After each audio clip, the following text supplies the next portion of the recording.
Hello and welcome to the Long View. I'm Jon Jordan. Today we're doing a Patreon video and we're looking at Glu Mobile's new zombie shooter called Last Day Alive. It's currently in soft launch. We've done some videos, very early introduction videos into that game. But now I'm kind of taking a step back and looking at some of the what I think is the inspiration for how that game has come about. So we've got three games that we're going to look at, or two games we're going to look at in the context of Last Day Alive. So the first one is Contract Killer Zombie 2. So a bit of a mouthful, but Glu Mobile has done a lot of shooters over the years. This is actually a fairly old game now, 2012 it came out. And it's done a lot of kind of shooters in the terms of its kind of Contract Killer, which was a kind of a straightforward kind of Contract Killer one. Then it did a zombie one. It's done lots of kind of military shooters as well. But let's have a look at Zombies 2. So this is pretty old now. So very kind of simple. Now what's interesting here is definitely third person. It's got automatic fire on it, and I'm actually moving around. So I'm just this auto fire, and I'm just moving around as this character, and you can see the zombies are doing the things that zombies do. Their heads explode. Okay, so we kind of get the idea of what's going on here. And Glu was fairly successful with that type of game. The problem with that kind of shooter game is the gameplay's fine. Everyone understands it, even if you know, a first-person game works better with a mouse and keyboard or a joypad.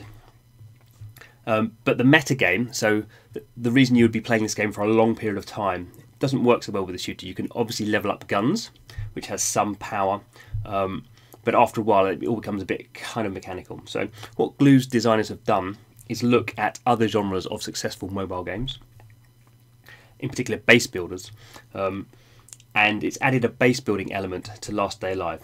And when I started playing Last Day Alive, which we'll come to in a minute, it really struck me, partly in the music and partly in the graphics, about where they got inspiration from their base from. So let's have a look at this. This is Walking Dead. So this is the official Walking Dead game. Walking Dead No Man's Land. There are a few Walking Dead games, so I've got to be careful to get the right one. So Walking Dead No Man's Land, the official game. And this is, we won't go into the gameplay. The gameplay here is kind of turn-based squad action. But this is the base. So we can see here's these zombies. There's a little thing I can just tap on them, just shoot them, and I get some kind of a currency or rewards of some sort. Anyway. But this is the kind of the setup. So we can see here there's kind of a hospital, there's a workshop, training grounds, radio, so all the things you need the council, of course. Supplies, storage, farms, XP, radio tower. So all that kind of stuff is obviously, this fits into the Walking Dead game and is very specific to that license. But in general, is a nice camp kind of atmosphere. And don't know where I'm at. Can I level these things up? Not at the moment. But basically it's a typical, here we go, so I can upgrade my training ground. I haven't got the resources to do that at the moment, and it takes time, obviously. So this is kind of stuff we've all known from playing the kind of Clash of Clans type thing, and this base building element gives very strong metagame because there's always something to go back in, there's always something to level up, and also it integrates the kind of gameplay. So my survivors, you know, this is my team.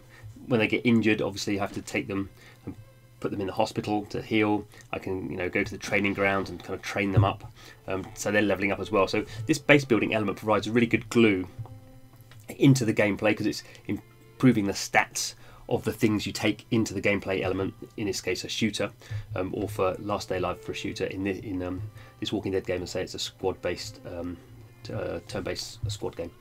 And the other thing to look at here is actually the music. So let's just turn that up. So let's get a good blast of the music. So obviously this is Walking Dead game, so it's got that Walking Dead type music, which is very kind of characteristic of the southern US states, which is where Walking Dead's set. Okay, so enough of that. So let's put the two things together. So we've seen the gameplay that Glu's good at. It's looked at this kind of inspiration in terms of base building, and let's go into Last Day Alive. So here we are. So this is Last Day Alive. Let's just turn the music up. Just wait for it to load. So this game's in soft launch, so it is a little bit slow. So here we go, back to the base. So while I wouldn't say this is identical, clearly you can see where my thinking comes from, that this is broadly, at least inspired by the Walking Dead No Man's Land game. So we have 2 resources. It's not quite as complex because this is a shooter game, so it doesn't need that quite complexity of base building. Sorry, let's turn the music down. So it doesn't need the complexity of a squad-based kind of game, because you don't have not having a lot of characters and having to kind of train them and level them up in the same way. But there's obviously an armory. Armory is kind of to upgrade that. I need to do something else. But an armory is kind of important in terms of takes you to the store, and this game has another meta kind of element, which is all about the guns, which Glu's shooter games have always had, but it hasn't been, I don't think, particularly strong, and this adds something else. There's another kind of interesting thing here, which we won't really go into in depth in this game, but there is this helicopter, and so there is this base raid element. So I have to complete chapter 2, then I can repair the helicopter, and then I can go into this base raid situation where effectively the helicopter flies, and you're sitting in the controlling the gun, and you're basically attacking other people's bases. So we can't do it yet, but we can see here there's this is a defense element, that when I upgrade my base, I can put in machine guns defense, missile towers, EMP towers, because other people are going to come and attack me. So I'll do another video on that when I get to that stage. I think there's another interesting gameplay element where the game designers have been inspired by another successful game, but we won't cover that at the moment. So let's quickly, this is the base building, let's quickly go in and just do some shooting. If you've seen any of my other videos, I'm not terribly good at this game. But anyway, let's just, I don't need to finish it, just to quickly show you how the shooting element has come on. So here we are. So the interesting thing here is I'm not in control of the character. So the character is static, and it makes it obviously much easier. There's not auto fire here, because obviously if you're in shooting games, you kind of want, oh goodness, this is what happens. You die. We've got a medikit. If I don't get this big fat guy, he's going to explode all over me. I exploded him. That's okay. And I'm dead. Okay, so the game is quite hard. That's another element.